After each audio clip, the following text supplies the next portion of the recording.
बांग्लादेश पर बहुत बड़ा हमला हुआ है। बांग्लादेश की 271 किलोमीटर सीमा पर पूरी तरह से कब्जा कर लिया गया है। यहां तक कि दावे किए जा रहे हैं कि बांग्लादेश के टेक्नाफ शहर पर भी कब्जा कर लिया गया है। बांग्लादेश भारत को धमकी देने में व्यस्त था, लेकिन म्यांमार के एक विद्रोही संगठन ने बांग्लादेश की सीमा पर ही कब्जा कर लिया है। ये विद्रोही संगठन बांग्लादेश पर जबरदस्त हमले कर रहा है। हमले इतने भीषण हैं कि बांग्लादेश की सेना म्यांमार बॉर्डर से भाग गई है। म्यांमार के विद्रोही संगठन अरकान आर्मी ने बांग्लादेश में घुसकर हमले किए हैं। अरकान आर्मी रोहिंग्या मुसलमानों और बांग्लादेशी मुसलमानों पर ड्रोन से हमले कर रही है। कई लोगों का तो यहां तक कहना है कि अरकान आर्मी भारत को खुश करने के लिए बांग्लादेश के टुकड़े करना चाहती है, क्योंकि अरकान आर्मी चाहती है कि भारत अपना कलादान प्रोजेक्ट पूरा करे।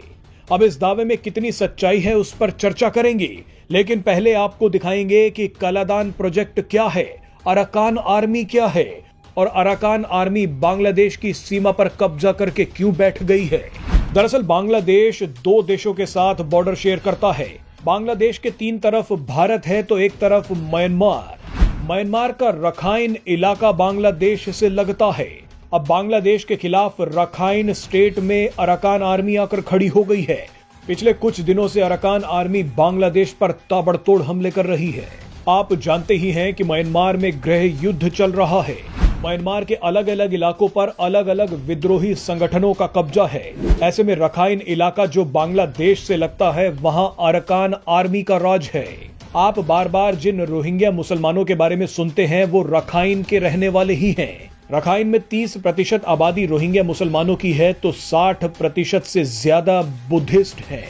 रखाइन इलाका हमेशा से ही बुद्धिस्ट लोगों का रहा है, लेकिन इस इलाके में रोहिंग्या मुसलमानों ने बुद्धिस्ट लोगों को मारना शुरू कर दिया। इसी का बदला लेने के लिए रखाइन के बुद्धिस्ट लोगों ने 2009 में अरकान आर्मी की स्थापना की।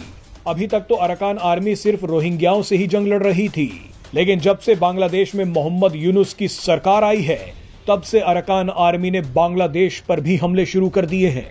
अरकान आर्मी का मानना है कि बांग्लादेश में मोहम्मद यूनुस की सरकार आने की वजह से रोहिंग्या मजबूत हो सकते हैं। इसी को रोकने के लिए अरकान आर्मी ने बांग्लादेश और म्यांमार की 271 किलोमीटर सीमा पर कब्जा कर लिया है। हाल ही में खबर आई है कि अरकान आर्मी चाहती है कि भारत अपना कालादान प्रोजेक्ट जल्दी पूरा करे। कालादान एक multi modal transit transport project है जो कोलकाता से म्यांमार और फिर म्यांमार से मिजोरम तक जाता है। इस प्रोजेक्ट में समुद्र, नदी और जमीन तीनों रास्ते शामिल हैं। कालादान प्रोजेक्ट का म्यांमार वाला हिस्सा रखाइन स्टेट से होकर ही गुजरता है। ऐसे में अरकान आर्मी भारत को खुश करना चाहती है। वो चाहती है कि भारत जल्द से जल्द इस प्रोजेक्ट का काम पूरा करे। अब म्यांमार में तो कोई सरकार है नहीं, अलग अलग जगहों पर विद्रोही संगठनों का राज है। ऐसे में रखाइन इलाके के सारे फैसले अरकान आर्मी कर रही है।